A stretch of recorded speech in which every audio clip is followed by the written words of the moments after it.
अल बड' digital journalist एस'सिएशननि गोदानै दाफुंनाय मावफुं आफादनि बिबानखौ दिनै गथायबाय। चिरां थांनाय 3 दिसेम्बर 2022 इं अक्ट'आव तामुलपुर जिल्ला गरेस्वराव थानाय विष्णु राभा भवन अल बड' डिजिटेल बर' जार्नालिस्ट एस'सिएशनखौ सेथि खेबनि थाखाय बोसोरसालिया जथुमा खुंफुंनायजों लोगोसे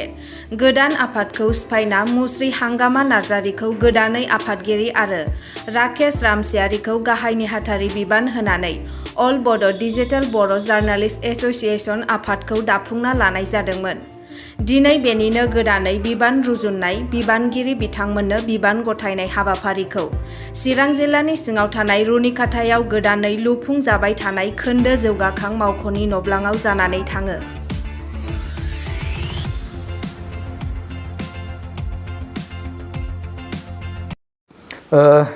गिबियावनो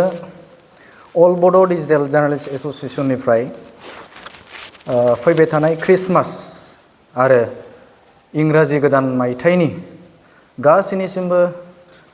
अल बड' डिजिटेल जार्नालिस्ट एस'सिएशननिफ्राय गाहाम हामलायनायखौ जासिहरबाय। बयनिबो साननाय हनायफोरा फैबाय थानाय गोदान बोसोर बेवहाय जाफुंसारथों, आं बेखौ अल बड' डिजिटेल जार्नालिस्ट एस'सिएशननि जानानै गासैनिसिमबो गाहाम हामलायनायखौ जासिहरबाय।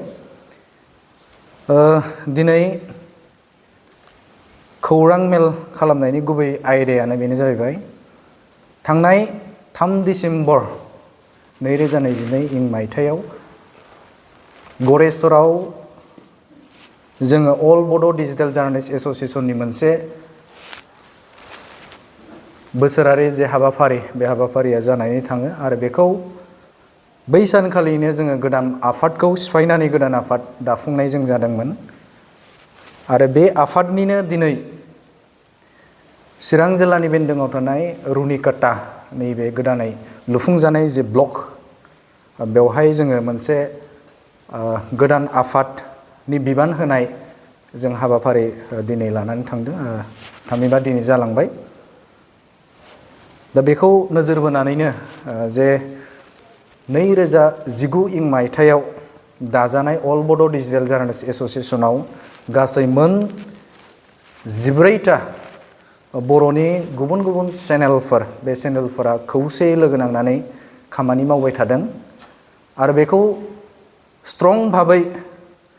नोजोर बोनानै बा बेखौ बे आफादखौ बा बे गौथुमखौ गोख्रों खालामनो थाखाय गोदान आफाद दाफुंनाय जादोंमोन आरो बेनिनो दिनै बिबान गथायनाय हाबाफारि बेयो जानानै थांबाय। बे हाबाफारियाव जों गुबुन गुबुन दैदेनगिरिफोर, जोंनिनो अल बड' डिजिटेल जार्नालिस्ट एस'सिएशननि दैदेनगिरि बिथांमोना, चेनेलनि बिगोमा बिथांमोना बाहागो लादोंमोन आरो बेवहाय जों माखासे मानि जे बिथांखि लानाय जादों, बेफोर सरासनस्रायै जोङो अल बड' डिजिटेल जार्नालिस्ट एस'सिएशनखौ गेवलां बिटिआरनि अनगायै गुबुन गुबुन जिल्लाफोरावबो, बिटिआरआवबो जोङो सिगांनि समाव जों जिल्ला हिसाबाव अल बड' डिजिटेल जार्नालिस्ट एस'सिएशनखौ जों दानाय जायाखैमोन, नाथाय जों फैबाय थानाय समाव अल बड' डिजिटेल जार्नालिस्ट एस'सिएशनखौ जिल्ला वाइसआव जों दानो थाखाय दिनैनि जे सावरायलायनायनि गेजेरजों बे बिथांखिखौ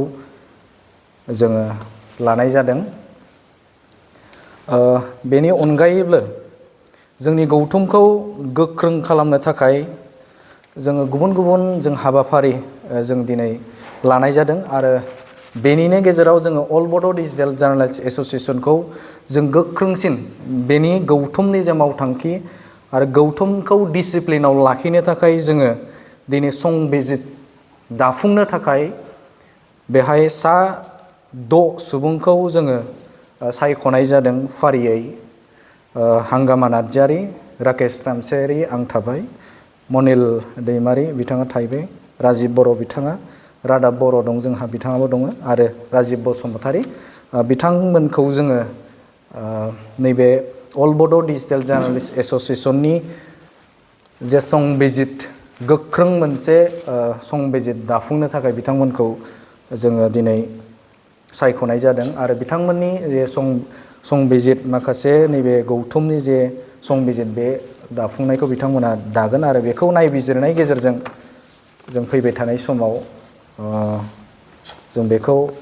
रोखा खालामगोन थामहिनबा बिथांमोननि संबिजितखौ लानानैनो नैबे अल बड' डिजिटेल जार्नालिस्ट एस'सिएशनखौ जोङो रान खालामनो थाखाय जों आखायाव लादों दा दोनथ'लाय